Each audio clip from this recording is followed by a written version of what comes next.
Hi friends, Telangana రాష్ట్ర ప్రజలందరికీ ఆదర్శ శుభవార్త. కొత్త ఆసరా చేత పెన్షన్లు భారీగా అయితే పెంపు చేశారు. పెంపు చేసిన డబ్బులు ఇప్పటివరకు కూడా ఇవ్వట్లేదు అనేసి ఈ నెల ఆ నెల అనేసి అంటూ ఉన్నారండి. ప్రతి ఒక్కరికి కూడా ఇన్ఫర్మేషన్ అయితే మేము క్లారిటీగా అయితే చెప్తాము. స్కిప్ చేయకుండా అయితే వీడియో అయితే చూడండి. ప్రతి ఒక్కరికైతే పాత వారికైనా కొత్త వారికైనా వృద్ధులకి వితంతువులకి ఒంటరిమేలకు 4,000, వికలాంగులకు 6,000, హెచ్ఐవి బీడీ చేనేత మగ్గం కార్మికులకు డయాలసిస్ వారికి కూడా 4,000 అండి.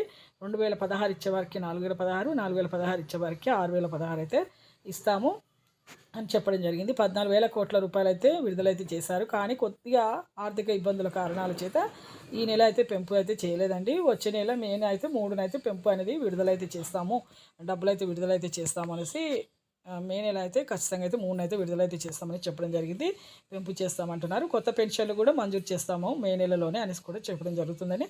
ప్రతి ఒక్కరు కూడా అప్లికేషన్స్ ఏమైనా కొత్త దరఖాస్తులు ఉంటే మీరు గ్రామ సభల్లో కానీ మీరు మీ సేవలో కానీ ఆన్లైన్లో కానీ చేసుకోవచ్చండి. అప్లికేషన్స్ మీకు ఏజ్ అనేది కరెక్ట్గా ఉండాలి, 55 నుంచి.